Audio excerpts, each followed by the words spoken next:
I think 5 years ago nkosi yami yazi ngisahlahlani ngimcabange lo sisi. Ngangisuka la eJozi ngibuyele emzini mkhulu. Ingane uzana uhle wami wayesana I think she was 2 years old. Yes guys, ngangigibela nosisi ophethe ingane eshonile esuka nayo la eGoli. Mina ngumuntu ke uthanda ukuxoxa, so mengisuka la endlini ngangiyogibela ePark Station. Anganyabona ePark Station lezi ayitulo lezi yazinsimbi ufike nihlale khona isikhathi nisalinde amabhasi wenu.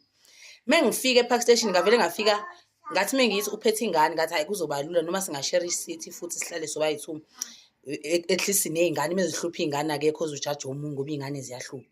Fike ngihladuze kakhe ngibingelele iphethe nje ingane kanje imbuzi ngani ngibulisa hayi sixoxe kube mnandi yabo. Hayi sihlahla ibhasi lesi lizophuma ngabo ngo10 ebusuku ngoba mina ngaba ngihamba ebusuku ngithanda ukuthi ngihamba ebusuku bonke ngifike seqala ukukhanya emzini mkhulu. Hayi singene ke ebhasini lethu. Singene ebhasini ngihlale mina ngasewindini yena ahlale ngapha ngasepassage. Okay. Ingane yakhe kodwa since ithulile ngitshela ukuthi lezi izingane ezingahluphi yabo eyami iyavuka iphinde ifuna ukudlala iphinde ngiyidlalise yabo eyakhe ithulile ngithi na mhlawumbe lezi izingane ezingahluphi lezi weke wazwabusiseka lo sisi. Angazi man, angisazi kwakusekulaphi. Ngathi mina ngithi ngiyambheka emehlweni kanti naye uzongibheka zavele zehla inyembezi kuyena. I was like sisi yini kwenzekeni?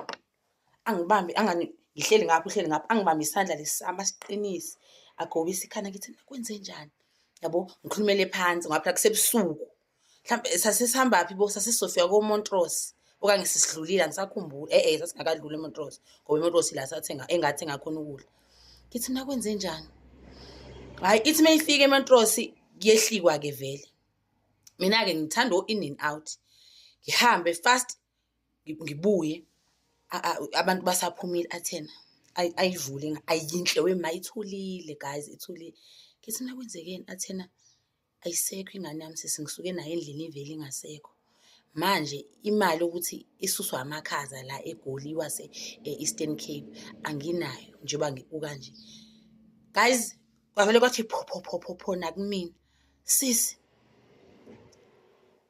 Futhi ngivele ngibona ukuthi yabona ke manje akusona ke isikhathi sokuthi ngioverreact ngimemezelise. I am a girl's girl. If ngiyamemeza la uzongena enkingeni. Uzongena enkingeni lo sisi lo kuzomela ngeze ngawo konke okusemandleni ukuthi no one la ebhasini finds out. Ngithi mina ngoba ngangithenge iKFC inyama ngithi mina manje awulambanga yini ngoba ngiyokwazi ukuphuma anginikezwe 100 rand athena ngicela ungithengele noma yini bese ngithi mina vele umuvele ngale ngasewindini mina ngizobuya ngihlayela ngasepassage. Ngiphume ngiye eKFC ngifike ngithengele ijuice ilo idrink ngithengele inyama namabhana u2 nenene ehamba nama chips ngibuye sihlaleke. Ngithi mina kahlale nje ngapha hayi ke yabo mina ngizosala emzini mkhulu egarage yena engathi wayeya ngapha ngoba amabhasi esiwagibela nabantu base Kokstad Manfreya angisazi naphi but sihamba sonke wayeya lapho manje kulawo macala yena ezongishiya mina emzini mkhulu aqhubeke nendlela. Ngithi mina manje uzokwenza njani? Athi yena ukhona abantu basekhaya bangilindile eTown Mount Elif Manfreya angisazi kokudala abangilindile eTown sothi mengihlika eTown ngizothi mengihlika nje sebekhona bangithathe sihambe singane emakhazini lawa aseTown yasekhaya. Oh guys ngitshene ngithi ntamanga nokuthi ngizothini sorry ngaphandle kokuthi sorry ayikho into engingayisho yabo njengamanje sekuzomela ukuthi ke manje sithandazela ukuthi uze uyofika ngoba I believe mangase kuthola ukuthi kunomuntu oshonile la ibhasi izoma kubizwa amaphoyisa kubizwa wonke umuntu uphithizele ukuthi thinti nawe mhlawumbe ugcine ungene enkingeni.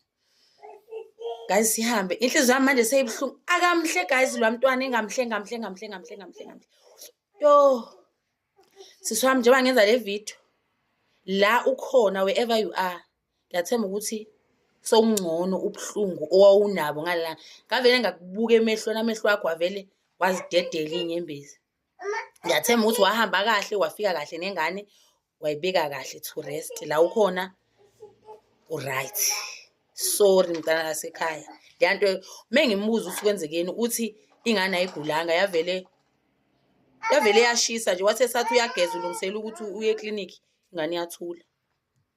Uthi ngavele ngafonela ekhaya ngangatsheni abantu abengihlala nabo la ngavele ngafonela ekhaya kwathiwa ekhaya funa ibhasi egodukayo uphuthume la ukhona sisi wami ngathemba ukuthi right noma ngeke udlule kodwa isilonda sesithe ukuthi kancane. Azange ngibe ngisakubuza negama lakho the way nami ngangisengithuke ngakhona ngangathuswanga ukuthi like uphethe ingane eshonile. Mina heartbroken for wena the way wawuseyinhlungwini ngakhona mengikubheka. Xolo mntana sekhaya, xolo, you didn't deserve that. Nengane futhi didn't deserve ukuthi ivele ithule nje. Hello Mzansi, welcome to Mgosi waseMzansi. Yo, what a heartbreaking story sis. La uqoqa story sokuthi wakugibela ebhansini nasesilobambe umntwana losekandlulile emhlabeni. Mina ukuthi if ngabe mhlambe bekungilomnye umuntu or umuntu lophaphako bekavela memeta atshele wonke umuntu and kude mlangajabulisa kugibela ebhansini umntwana loshonile njengoba bekasho ukuthi imali into bekanganayo ngalesiya sikhathi. So uyasho nje ukuthi umsendele message ukuthi she hopes ukuthi la khona now she's better cause ngaleli yalanga bekangekho right guys. Ngeke vele ube right undlulule umntwana emhlabeni nokuthi shame ukhombisile lo sesikuba nebuntu wangakhoza idrama lapha nawe watshela wonke umuntu ukuthi hayibo nangumuntu uphethe umntwana loshonwe because wena ukuthi bekuyoshuba nje bantu bayokwata ngisho ebhansini ukuthi hayibo usihambisane umntwana loshonile even driver we don't know ukuthi lo sesi mhlambe bekangaba kulinga kanani inkinga. I also hope nami shame ukuthi la khona all right because this is such a sad story. Do comment your thoughts down on the comment section. I'm signing out. Goodbye.